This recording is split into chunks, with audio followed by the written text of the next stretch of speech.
Sige, okay lang na. Hindi ka naman naririnig dito. Good day everyone! Nanay ni Toby, and for today's vlog, very personal siya sa akin because I will be sharing my pregnancy journey, kung ano man yung factors, mga health concerns na napagdaanan ko, and at the same time, how those factors and health concerns affect my pregnancy journey. Before we start, kung hindi ka pa nakasubscribe sa aming channel, hit the subscribe button para updated ka sa mga upcoming vlogs namin. The reason why I am sharing my pregnancy journey para na rin for awareness that there are a lot of factors na pwede mangyari during your pregnancy, and at least merong enough preparation, for those individuals na gustong magka-baby at gustong magka-baby ulit. So just sharing the timeline, May of 2023 namin nalaman that we are pregnant. It's 3:30 a.m. So sabihin ako kay Tito Jigs because kanina nag-test ako out of nowhere and 2 lines. Kinakabahan ako. Mangiyak-ngiyak ako kanina. Since plano na talaga namin magka-baby after ng wedding namin, meron na talaga akong mga stock na PT. So, yung natitirang 3 PT, ginamit ko na siya just to confirm na positive ako. That time, naka-work from home ako noon at si Tito Jigs naka-work on-site. So, siguro nalaman pa niya mga 3 a.m. na the next day. So, hinintay ko siyang makauwi para ibalita yung good news. So, sayang na-delete yung video pero na-capture ko yung reaction ni Tito Jigs nung nalaman niya na pregnant kami. Sobrang iyak niya nun. So, syempre, naiyak na rin ako. So, added context, si Toby ay pinanganak as a premature baby or preemie baby. 35 weeks pa lang pinanganak na siya through emergency CS. That week, scheduled ko for a lab test. Titingnan yung sugar ko, yung blood chem ko, yung mga lipid profile, yung mga ganon. Pero, nung Sunday na yun, pagkagising ko, akala ko, naiihi lang ako. Pero sabi ko, bakit parang continuous yung flow? Pero wala na akong urge na umihi, parang ganon. So, parang nagkaroon ako ng gut feel na ko, shucks, baka mamaya panubigan ko yun, yung water bag ko. Dali-dali, viniber ko agad si doktora. Sabi ko, doktora, parang pumutok na po yung panubigan ko o yung water bag ko.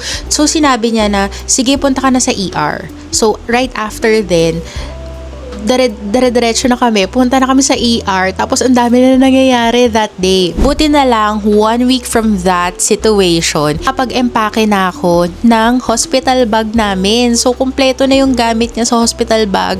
Ilalagay na lang sa kotse. Puro God's grace na rin na nakapag-prepare ako ng maaga kasi yung pala may emergency CS ako. 1.9 kilos lang si Toby nung pinanganak. So, sobrang liit niya talaga. Ano nga ba yung mga factors or dahilan bakit umabot ako sa emergency CS at hindi nahintay yung 39 weeks or yung scheduled ko na CS talaga by February? Ito yung mga feeling kong naging factors based sa experience ko to, guys, ha. So, kung naranasan ko to, not necessarily na mararanasan nyo rin to, okay?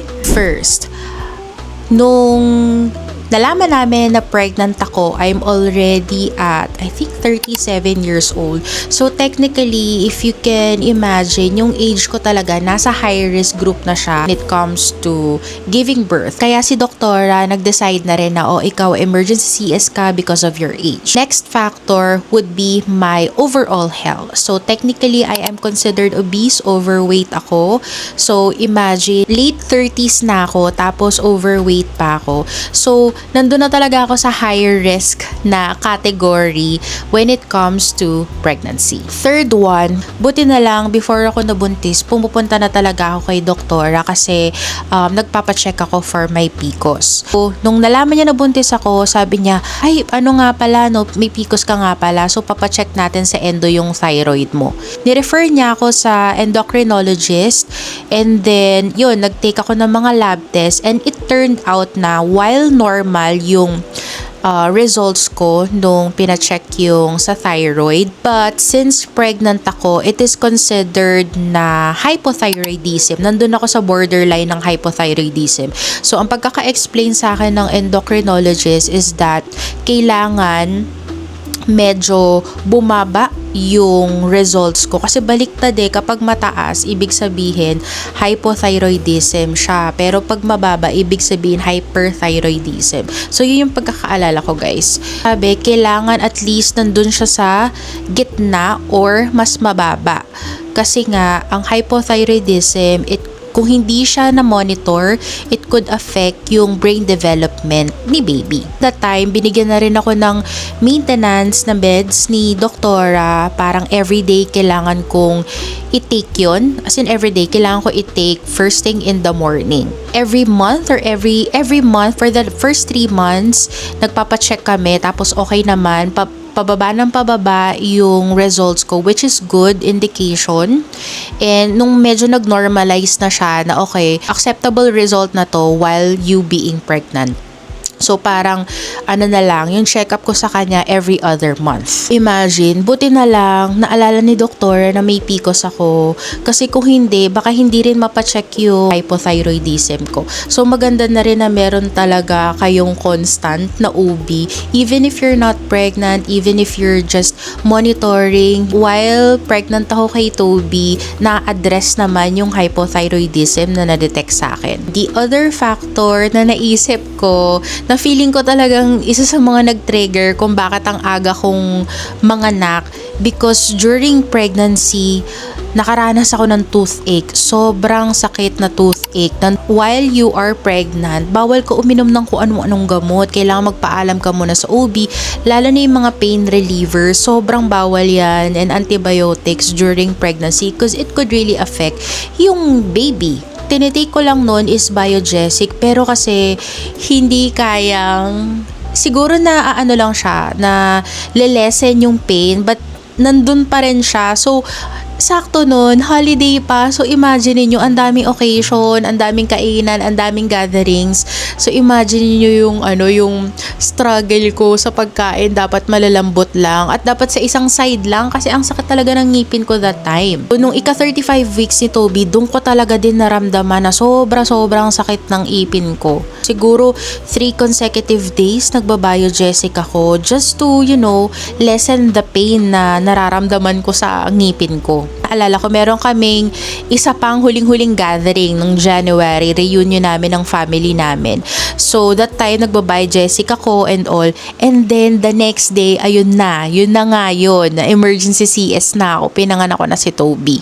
Nung nasa 3rd trimester na ako, syempre, every month ka pumupunta sa OB, nadedetect nila na tumataas yung BP ko. So, in-advise ng OB ko na punta ka sa cardio mo. Kasi, nung nalaman kong pregnant ako, pinastop sa akin ng cardio yung mga meron akong 2 meds nun Not really for hypertension, pero kasi may enlargement of the heart ako. May cardiomegaly ako. Meron akong maintenance na maliit lang yung dosage na 2. Nung nalaman namin na pregnant ako, after namin sa OB tsaka sa endocrinologist, pumunta din ako dito sa cardio namin sa heart center. Pinastop niya muna yung maintenance ko kasi okay naman yung BP ko that time wala naman talagang problema. But during my 3rd trimester, dun na nga medyo nagsushoot up yung BP ko. I think maabot ako ng 140 over 130, nag-160 ako 140. So medyo alarming siya. So after nun, in-advise ng OB ko na bumalik ako sa cardio ko. Binigyan ako ng cardio ko ng maliit na dosage lang. Just to, lower the BP. Kasi yung meds naman na yun, hindi naman daw nakaka-affect kay baby. What else? I think that time, medyo tumaas yung sugar ko kasi Monday dapat magpapalab test ako kasama yung sugar. So, nung Sunday, pinacheck na rin ni doktora yung sugar ko and it turned out na medyo mataas yung sugar ko that time. So, there is a possibility na baka kung medyo nag-wait pa ako a little longer, baka na-consider na rin na meron akong gestational diabetes. Ang huli na feeling kong factor talaga bakit possibility na premature baby si Toby, it's because since 2013, aware na ako at na-detect na may PCOS talaga ako.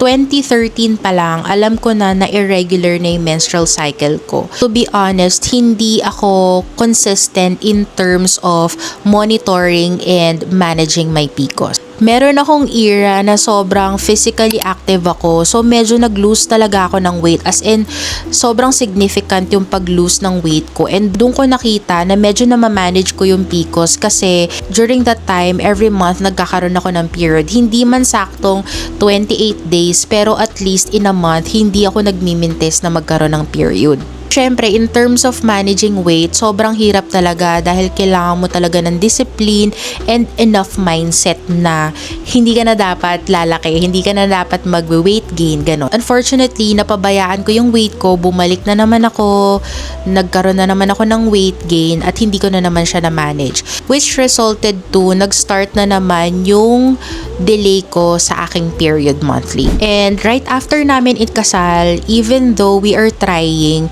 alam mo yung, kasi ang dami ko na rin naririnig na stories from my friends, yung mga napapanood ko sa social media, na kapag may PCOS, yung isang babae, sobrang low ng chance na mabuntis ka kaagad if you guys start trying to have a baby. Sabi ko, sige, parang medyo na-accept ko na sa sarili ko na right after our wedding is parang hindi ako mabubuntis agad.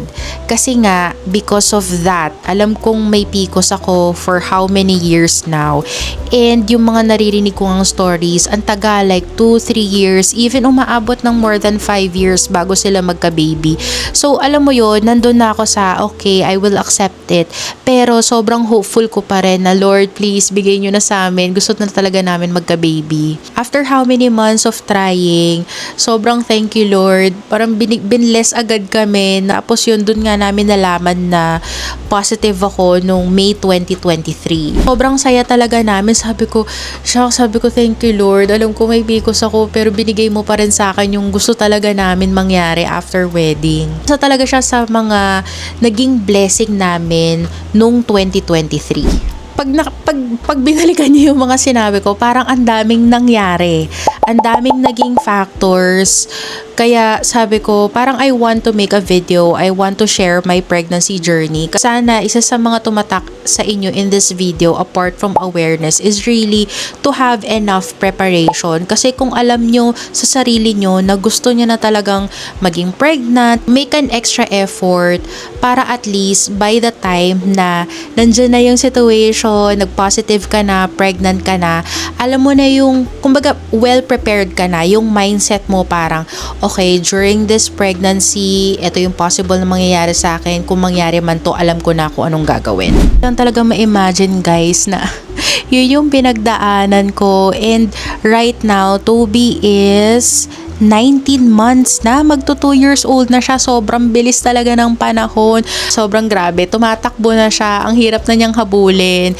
May mga bagay na alam na niyang gusto niyang gawin. May mga bagay na ayaw na niyang gawin. Alam niyang ayaw niyang gawin. One thing that I can advise you guys is while you are pregnant, if meron na kayong nararamdaman, kung feeling yung kakaiba tong nararamdaman ko, very unusual, make sure to consult right away with your OB kasi siya lang naman yung makakapagbigay talaga ng best advice, tsaka kung anong pwede nyong gawin for the next 9 months. Siya ang kaakibat nyo habang buntis kayo. So, siya ang isa sa mga tao na dapat yung pagkatiwalaan sa mga ganyang sitwasyon. That's all for this video, guys. I think ito yung part 1. Yung part 2 natin is about my experience after giving birth. So, itatry ko siyang i-upload ng magkasunod para hindi masyado mabitin.